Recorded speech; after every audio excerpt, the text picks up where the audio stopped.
आप देख रहे हैं न्यूज इनसाइडर के साथ प्रोग्राम स्पेशल रिपोर्ट, जिसमें दिन भर की अहम खबरें पहुंचाएंगे आप तक।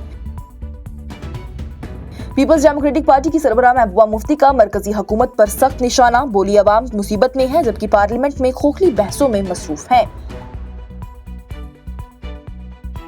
लोकसभा में वंदे मातरम की 150वीं सालगिरह के मौके पर बहस से पहले पीडीपी की सरबराह महबूबा मुफ्ती की जानिब से मरकजी हुकूमत को तनकीद का निशाना बनाते हुए कहा गया कि बीजेपी असल अवामी मसाइल से मुंह मोड़कर फकत खोखली निशानियों में उलझी हुई है।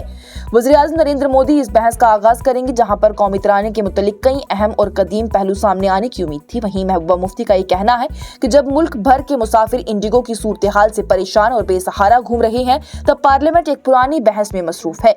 एक्स पर पैगाम में उन्होंने कहा है कि 200 साल पुराने वंदे मातरम पर सियासत हो रही है, जबकि इंडिगो की खराबी से हजारों परवाजें मनसूख हो चुकी हैं और लाखों मुसाफिर एयरपोर्ट पर फंसे हुए हैं।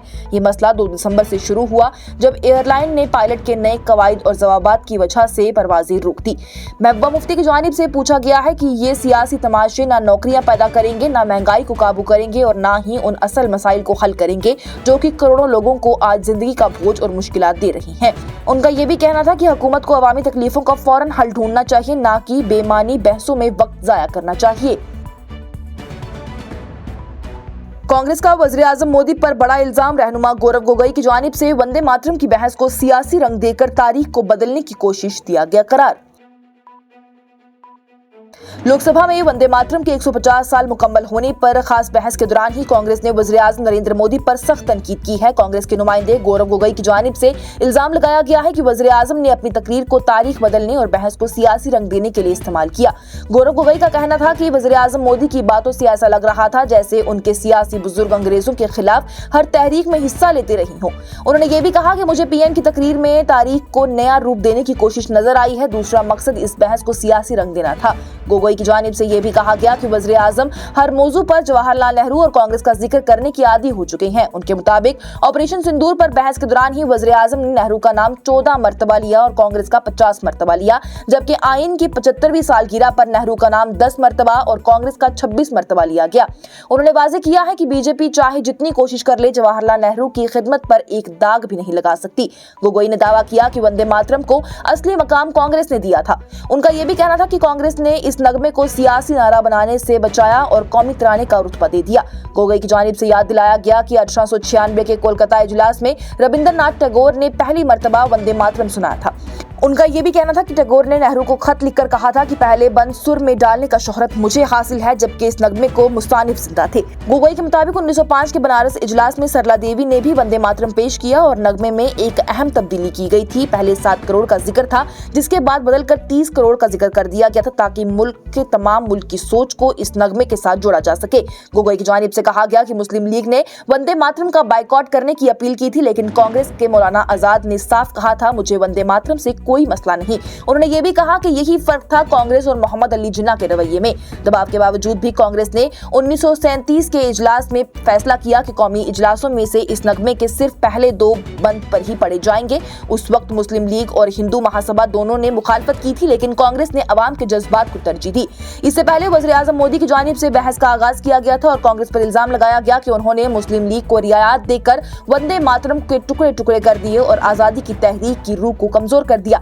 वहीं वज़ीर दिफा राजनाथ सिंह बहस का इख्तिताम करने वाले हैं, जबकि कल राज्यसभा में भी वज़ीर दाखिला अमित शाह इस मौजू को आगे बढ़ाएंगे।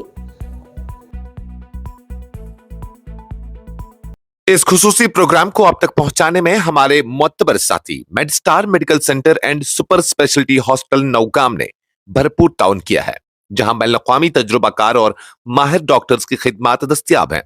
जदीद तशखीसी मशीनें, बेहतरीन इलाज और इत्मीनान बख्श सहूलियात के साथ गोल्डन कार्ड की सहूलत भी मैसर है। Medstar medical centre and super speciality hospital Nowgam, Srinagar. फिर अभी आप बात आते हैं जो मूल बात आदरणीय प्रधानमंत्री मोदी जी ने कही। आज उनके पूरे भाषण को मैंने बहुत गौर रूप से सुना और उनके पूरे 1 घंटे के भाषण का 2 उद्देश्य था। पहला उद्देश्य यह था कि उनके बातों को सुनकर ऐसे लग रहा था कि आपके राजनीतिक पूर्वज खुद ब्रिटिश के खिलाफ लड़ रहे थे।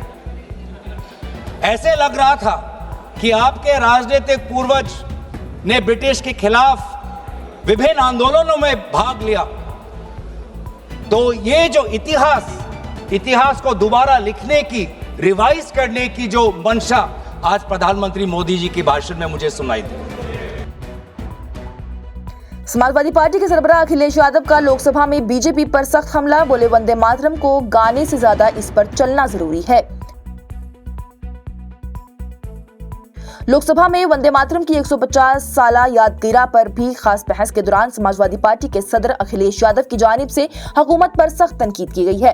कांग्रेस के रहनुमा गौरव गोगोई के बाद तकरीर करते हुए उन्होंने कहा कि वंदे मातरम आजादी की जंग में ताकत और हौसला देने वाला नगमा था। उनका यह भी कहना था कि जिन लोगों ने खुद आजादी की तहरीक में हिस्सा नहीं लिया वो इस नगमे की अहमियत क्या समझेंगे। बाजी रही यादव ने याद दिलाया है कि साल 1905 से 1908 तक अंग्रेजों ने इस नगमे पर पाबंदी लगा दी थी, लेकिन इनकलाबी इसे जिंदा रखते थे। अखिलेश यादव की जानिब से बीजेपी की सेकुलरिटी के दावे पर भी सवाल उठाया गया है। उन्होंने कहा कि बीजेपी की बुनियाद मुंबई में उस वक्त रखती है जबकि उन्होंने कौमी इत्तेहाद और जयप्रकाश नारायण के उसूलों पर चलने का वादा किया था। यादव ने जोर दिया कि वंदे मातरम सिर्फ गाने के लिए नहीं, इस पर चलने के लिए होना चाहिए और इल्जाम लगाया है कि हुकूमत इस नगमे को मुल्क को जोड़ने के बजाय तोड़ने के लिए इस्तेमाल कर रही है। उनकी जानिब से मीडिया से गुफ्तगू करते हुए कहा गया है कि हुकूमत को निशानियों और नुमाइशी बातों के बजाय असली काम और समाजी इंसाफ पर तवज्जो देनी चाहिए। उन्होंने महंगाई, अवामी बहाली की पहचान और बुनियादी मसलों को नजरअंदाज करने पर सख्त तनकीद की। यादव की जानिब से पूछा गया कि जब एक टिकट 50,000 का हो गया है तो मुल्क किस सिमत तक जा रहा है। लोकसभा में अपनी तकरीर में उन्होंने कहा है कि असल सच ये है कि आजादी की तहरीक में सिर्फ चंद लोग ही दिल से वंदे मातरम पढ़ते थे, जबकि कुछ लोग अंग्रेजों के जासूस बनकर इन इनकलाबियों के खिलाफ काम किया करते थे। उन्होंने ये भी कहा कि सिर्फ नगमे गाने से मुल्क नहीं बदलता, जरूरत इस रूह को समझने की है जिससे के तहत ही मुल्क आजाद, कानून मौसर, इंसाफ बरवक्त और समाजी बराबरियां यकीनी होगी। उन्होंने ये भी कहा हम समाजी इंसाफ की तरफ कितनी तरक्की कर चुके हैं, इसको सवाल किया है। इससे पहले वज़ीर-ए-आज़म नरेंद्र मोदी की जानिब से अपनी तकरीर में इमरजेंसी का हवाला दिया गया था और वंदे मातरम को जबरी हुकूमत के खिलाफ ही हिम्मत की निशानी करार दिया गया था। उनकी लोकसभा में आमद पर ये अराकीन की जानिब से वंदे मातरम के नारों से उनका खैर मकदम किया गया। मोदी की जानिब से कहा गया कि आज का दिन तारीख का एक अहम लम्हा है जिससे कि आने वाली नस्लों को समझने का मौका भी मिल जाएगा। वज़ीर-ए-आज़म की जानिब से याद दिलाया गया कि वंदे मातरम की 100 साला यादगार के दौरान ही मुल्क इमरजेंसी के ज़ेरे असर था, जहां पर आइन दबाया गया और वफादार अफराद को जेलों में डाल दिया गया था। उनके इस बयान पर हुकूमती बेंचों से शेम के नारे भी सुनाई दिए गए। इसलिए सभापति महोदय, मैं बात दूसरी तरफ नहीं ले जाना चाहता हूं। वंदे मातरम सिर्फ गाने के लिए नहीं है, निभाने के लिए भी होना चाहिए। सभापति महोदय, आज हम आकलन करें, पीछे मुड़ करके देखें कि हम इस वंदे मातरम को कितना निभा रहे हैं।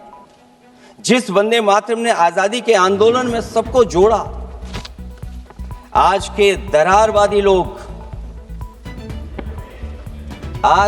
दरारवादी लोग उसी से देश को तोड़ना चाहते हैं।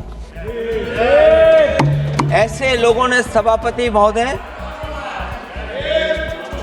ऐसे लोगों ने पहले भी देश के साथ दगा किया और आज भी कर रहे हैं। ये चर्चा तो जोड़ने का काम करेगी ना अखिलेश जी, क्योंकि आज वंदे मातरम की चर्चा, वही मैं कह रहा हूँ, वंदे मातरम में जोड़ने का ही काम करेगी। वंदे मातरम कोई दिखावा नहीं है, ना ही राजनीति का विषय है। मेंबर पार्लियामेंट इंजीनियर रशीद की जानिब से जम्मू कश्मीर में एलजी और वज़ीर आला के दरमियान की दूरियों से निपटने के लिए वज़ीर-ए-आज़म मोदी की मदाखलत की दरख्वास्त की गई। अवामी इत्तेहाद पार्टी के चीफ स्पोक्सपर्सन इनामुन नबी की जानिब से आज मीडिया को वो खत दिखाया गया जो कि बारामूला के एमपी इंजीनियर रशीद की जानिब से वज़ीर-ए-आज़म नरेंद्र मोदी को भेजा गया है। इस खत में उन्होंने जम्मू कश्मीर में लेफ्टिनेंट गवर्नर और वज़ीर आला के दरमियान बढ़ती हुई दूरी और इसके नतीजों पर शदीद तशवीश का इजहार किया। इंजीनियर रशीद ने लिखा है कि एलजी की इंतजामिया टीम और वज़ीर आला के दफ्तर के दरमियान ताल्लुकात में पैदा होती हुई खींचातानी से रोजमर्रा की हुकूमत कामकाज मुतासिर हो रही है और आवाम को मिलने वाली बुनियादी सहूलियतों में भी ताखीर पैदा हो रही है। उनका यह भी कहना था कि ये सूरत हाल लोगों में बेचैनी पैदा कर रही है और अहम तरक्कियाती और फलाही फैसलों की रफ्तार सुस्त पड़ गई है। अवाम के मसाइल का जिक्र करते हुए इंजीनियर रशीद ने कहा है कि जम्मू कश्मीर के लोग पहले ही सख्त माशी और समाजी मुश्किलात का सामना कर रहे हैं। ऐसे में कई तरक्कियाती काम, अवामी शिकायत और रोजमर्रा के इंतजामी फैसले इस तनाव की वजह से ही लटक गए हैं। इसका नतीजा लोगों की जिंदगी में मजीद परेशानी की सूरत में सामने आ रहा है। वज़ीर आज़म से दरख्वास्त करते हुए इंजीनियर रशीद ने कहा है कि सिर्फ उन्हीं की दखलंदाजी की हुकूमत के स्मूथ चलने, जिम्मेदारियों की वजाहत और दोनों इदारों की साखशानी को भी कायम कर सकती है। उन्होंने ये भी अपने खत का इख्तिताम करते हुए अपील के साथ कहा है कि वज़ीर आज़म इस मसले को गौर से देखें और वो कदम उठाएं जो कि LG और वज़ीर आला के दरमियान बेहतर ताउन को यकीनी बनाएंगे ताकि हुकूमत मुस्तहकम, मौसर और अवामी दोस्त तरीके से चल सके। और दिल्ली ब्लास्ट केस में स्पेशल NIA कोर्ट ने 4 मुल्ज़िमान की हिरासत में मजीद 4 दिन की तौसीआ कर दी। दिल्ली के पटियाला हाउस कोर्ट में स्पेशल NIA अदालत ने आज दिल्ली ब्लास्ट के 4 मुल्जिमान doctor Muzammil Shakeel Ganai, doctor Adeel Ahmad Rathar, doctor Shaheen Saeed और मुफ्ती इरफान अहमद वागे की NIA हिरासत में 4 दिन की मजीद तौसीआ कर दी है। ये फैसला उस वक्त हुआ जब इन तमाम मुल्जिमान की पहली दी गई 10 रोज की हिरासत की मुद्दत पूरी हो चुकी थी। स्पेशल NIA जज अंजू बजाज चंदाना की जानिब से बंद कमरे में सुनवाई के बाद हिरासत बढ़ाने का हुक्म दे दिया गया। NIA ने अदालत से दरख्वास्त की थी कि तहकीकात आगे बढ़ाने और मुल्जिमान के किरदार को वाज़ेह करने के लिए 5 दिन की मजीद हिरासत जरूरी है। NIA के मुताबिक ये चारों मुल्जिमान 10 नवंबर को दिल्ली के लाल किले के बाहर होने वाले खौफनाक धमाके के अहम मुकदमात में मुल्जिम है, जिसमें कि 15 लोगों की जान चली गई थी और कई जख्मी हुए थे। एजेंसी ने इन मुल्जिमान को श्रीनगर से गिरफ्तार किया और पटियाला हाउस कोर्ट के प्रोडक्शन ऑर्डर्स पर ही दिल्ली में पेश किया। NIA ने बताया है कि इससे पहले भी 2 मुल्जिम आमिर रशीद अली, जिसका नाम पर धमाके में इस्तेमाल होने वाली गाड़ी दर्ज की गई थी, और जासिर बिलालवानी और दानिश, जो कि धमाका करने वाले शख्स को टेक्निकल मदद दे रहा था, वो गिरफ्तार किए जा चुके हैं। इन दोनों से ही पूछगिछ जारी है। वहीं वजारत दाखिला की जानिब से धमाके के बाद से ये केस NIA के हवाले कर दिया गया है और अब एजेंसी मुख्तलिफ रियासतों की पुलिस के साथ मिलकर पूरी साजिश को बेनकाब करने और हर एक मुल्जिम तक पहुंचने की कोशिश कर रही है।